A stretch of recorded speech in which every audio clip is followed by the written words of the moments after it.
Alright mga kapatid. Alam nyo, ang gaganda pala ng mga video nito, no? Si Wag Kang Gamo. Ayan.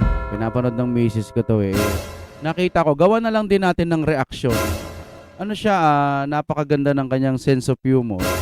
Tapos talagang may pinupunto siya. Ano? Sa mga nakakaalam po, palike na lang po ng ating video. Ilalagay ko naman sa description yan. At syempre, gawa na ho natin ng reaction video. Puro mga short video lang naman ito pero may mga pinupunto siya. Katulad nito, Hontiveros, libre lang mangarap. Kasi 'di ba, gusto niyang maging presidente si Hontiveros. Ubra kaya si Hontiveros? Parang ang layo. Siguro may mga boboto pa rin. 'Yun yung mga medyo tanga ganyan. No hate, no hate. Pero yun talaga 'di ba? Gusto mong magbago yung bansa natin? Gusto mong umasenso? Huwag mong iboto si Risa. Pero sa bagay, kahit iboto nyo naman yan, wala namang mangyayari. Eto na, panoorin na ho natin. Anong nahanap mo? Yung gamot ko. Wala dyan, nasa kabila. The future president of the Philippines. Jesus Mariusep! Anong taon yan? Anong taon yan magiging presidente? Paalam mo sa amin. Mag-iipon at magtatanim na kami ng mga herbal. Hindi na kami aasa sa PhilHealth. Oo nga, no? Di ba ang ganda ng pinupunto niya? Kasi nga, pag naging presidente to, sabi niya, mag-herbal-herbal na lang daw. Kasi nga, pag naging presidente si Risa, baka nga yung PhilHealth, makulachuchi, mamagic, at mawalan ng pondo. Parang ganun, no, ang pagkakaintindi ko.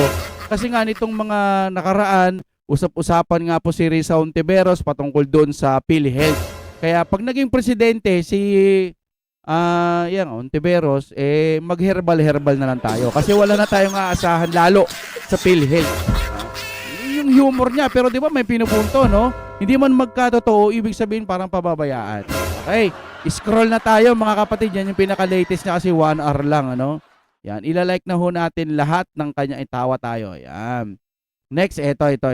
Galing nito ni Kuya eh. Yan. Sino naka-follow dito, syempre, palike na lang dito. At shoutout Kuya, antitindi ng mga vlog mo ha. May, yung ano niya eh, yung hindi ko ine-expect yung mga bibitawan niyang mga pagpapatawa. Yun. Ganun po siya. Talagang may pinupunto. Ito mga masarap kainuman. Anong batch kaya na pagka-abogado ito si Palsis? Pati ito si Auntie Claire, anong mga batch kaya itong mga abogado na ito? Tinatanong ni Palsis kung saan daw kumukuha si Digong ng pambayad sa abogado na si Koopman. Ano ba akala mo kay Digong? Isang kahig, isang tuka? Hindi ba siya susuportahan ng kanyang mga anak, mga pamilya? Ito itatanong ko din sa'yo. Saan kumukuha ng pamasahe, ng accommodation doon sa hotel, ng mga pagkain, nung mga pinadala ninyo na witness sa AJK ko, no? Aber, yun ang tanong ko sa iyo din. O, di ba? Ang ganda ho ng pinupunto niya. Bali, ganito yon. Sinasabi nila, saan kumukuha ng pang-abogado, si Tatay Digong, parang gusto nilang palabasin sa taong bayan kumukuha. No? Parang galing sa kurakot. Ganun ang gusto nilang palabasin eh. Saan kumukuha si Tatay Digong ng pang-abogado, etc. Gago pala sila eh. Dadalhin nyo sa daig, tapos ngayon, tatanong kayo. Tignan nyo naman yung mga nakaupo. Yung mga anak niya, di ba may mga posisyon sa gobyerno at kahit papano naman may pera yung mga yan, pero hindi singyaman ng mga bilyonaryong magnanakaw. Di ba? Hindi ganon mga kapatid.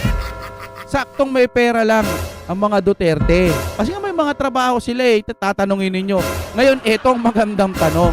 Saan kaya kumukuha ng mga budget o papunta o papassport yung mga sinasabi nilang biktima ng EJK, mga witness, etc. papunta dun sa dahig? Diba? Sabi nga daw ni Manang Claire, hindi daw galing sa Kabanang Bayan. Hindi daw galing. Saan galing yun? Kami naman lulukohin ninyo. Yan. Believe talaga ako dito kasi yung mga sinasabi niya, although napapasaya niya tayo, pero napakaganda ng pinupunto niya. Shoutout Kuya, sana minsan ma-shoutout mo din ako sa iyong vlog. Grabe, ang ganda nung pinupunto nito, no? Sana taga Davao ka, no? Kasi para naman kahit papaano ma-meet kita, no? Okay, eto na. Ito po pangalawa, no? Panindigan at katarungan. Ganda na mga title nito ni Kuya, no? Okay. Eto na, i-play na ho natin. Honor, duty, and heroism. Yan ang sinumpaan ng mga Marines sa bandila ng Pilipinas. Kaya kasabay nito, naninindigan sila at matapang na inilabas ang kanilang mga salaysay Oo. at kanilang mga ebidensya sa korupsyon ng flood control. Pero yung mga politiko na mga walang hiya, pasumpa-sumpa, nakapatong pa yung kamay sa Biblia, yan ang sabi ni PBBM, mahiya naman kayo. Sorry, yan ang motto ninyo ni PBBM, mahiya naman tayo. Ayun, at sana naman doon sa mga 15, tama, ng mga ex-marine natin, saludo tayo sa inyo, saludo. Napaka the best. Maganda ho yung paglabas ninyo. Pero yung magiging laban ho ninyo, laban na rin ho namin yan. Pero dahil kayo ang nasa pang front, excuse me po na digay, hindi ho biro ang haharapin ninyo. Kasi ombudsman, si Rimulya. Tapos yung mga iba pang mga sangay, halos hawak na nila. Supreme Court pumapatas. Kaso sinasabihan pa nila Maka Duterte, hindi ho ganon. Hindi porket hindi pumapabor sa inyo, Maka Duterte na. Hindi ho ganon ang laban. Ang problema kasi, lagi natin sinasabi, kaya nyo lang naman kinakampihan yan si BBM kasi nga weak. No? Kaya nyong mauto. Kaya nabibigyan kayo ng monthly. Kaya pinagtatanggol nyo. So, kung pinapakain nyo sa pamilya nyo, madudumi. Etong mga Marines, sana maging successful po yung laban nila.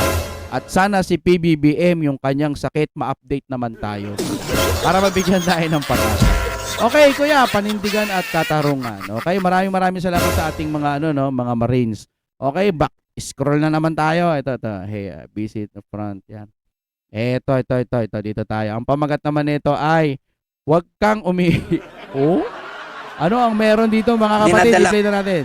Napakatibay ng mga binitawan ng mga ebidensya ng 18 ex-Marines. Oo. Alam nila kung saan dinadala ang pera at sino ang pinagbibigyan. Ganon dapat mga ebidensya, Trillanes, hindi yung nagtakip-takip ng mukha at paulit-ulit lang yung script simula nung una pa. At sabi mo, hahabulin mo yung mga tao na yon dahil pinagbibintangan ka, nakasama ka sa nabibigyan. Sige, yan ang gusto ko sa'yo. Habulin mo, pero huwag kang umihi sa iyong salawal, ha? Marines yun. No, Marines. Tama ba pagkakaintindi ko? Marines? Ahabulin mo? Kaya mo? Ay, sabagay, sundalo naman yan, no? Magkakaalaman na, no? Magkakaalaman. Pero ako, base sa aking opinion sa mga nakikita kong mga balita, ayoko kay Trillanes. Kalookan tayo, no? Ayoko kay Trillanes. Para sa akin, wala siyang kwenta. Hindi siya dapat iboto, buti na lang talo. Kahit mga baka barangay, hindi ka na manalo. No? Walang kwenta si Trillanes pag tumakbo siyang kahit anong posisyon. Sabi niya nga parang, ewan ko lang kung totoo, memes lang siguro yon. Sabi ng gano'n na pag hindi na daw siya tatakbong senador kasi pag naging senador daw siya, tapos nanalo si Vice President Duterte natin na maging Pangulo, si Inday Sara, wag na lang daw. Sino naman boboto sa'yo? Tumakbo ka na, ang dami mo nang tinakbo, talo ka na eh. Wala na. Ano ka na lang, epal ka na lang sa gobyerno. Wala ka ng tira pagdating po sa gobyerno. Siguro may tira ka sa ibang bagay, pero wala na, Trillanes. Asikasuhin mo na lang kung may pamilya ka, magtrabaho ka na lang na maayos kung anong dapat mong gawin. Pangit yan. Habang nabubuhay kayo, pangit ang mga tingin sa inyo ng mga tao. Sa bagay, sanay na kayo dyan. Okay, dito naman po tayo. Ito na mga vlog nito. Marami pa po tayong hindi napapanood dito, no? Okay, eto na. Here we go. Kahit gaano pa kalakas ang ebidensya at mga salaysay O yun. ng 18 mga ex-Marines na yan, baliwala yan. Dahil mautak si Marcos, ang lahat kanyang binibigyan, pinapartihan. Kaya walang mag-uusig sa kanya. Kaya antayin ninyo at suportahan natin sa 2028. Yun ang magpapanagot sa kanila. Totoo yun. Wala tayong aasahan ngayon. Kahit sa militar, kahit sa kapulisan, wala na. Ako para sa akin, wala nang aasahan kasi nga magaling manghilot. Sana lang yung ating kapulisan, mga militar natin, sundalo, ganyan, hindi sila nadadaan sa pera eh. Pero pakiramdam ko lang naman, sa akin lang tong opinion, natatapalan kasi sila ng salapi kaya hindi sila bumabaliktad sa presidente. Siguro malaki, kaya ganon. Wala eh, hindi kayo para sa bayan pag ganyan talaga. Kasi dapat kapag ka sundalo ka, pulis ka, para ka sa bayan, hindi para sa iisang tao o 5 tao o sa 10 tao lang. Dapat doon ka para sa bayan. Ayan ang hirap sa inyo.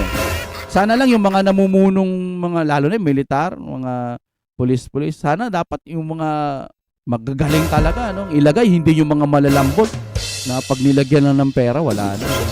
Okay, siguro hanggang dito na lamang tayo. Susubukan ko na maging regular na magtingin-tingin tayo sa Facebook kasi ang dami sa Facebook, mga magagaling din talagang magsalita para po sa ating bansa. Dinadaan sa pagiging masaya pero may pinupunto po sila. Salamat, sir! Ano po pala talaga Gamol Adam Bustalino, mga kapatid. Ilalagay ko rin yan sa description. Maraming salamat po sa inyong panonood. Hatid po sa inyo ito ng ating... Kung gusto nyo naman ng mura na at mabilis na internet, nandito na ang Fiber ni Juan. Maaasahan, kaya tawag na. Baka meron na sa inyong lugar ang Fiber ni Juan. Oh my God, we'll be back again.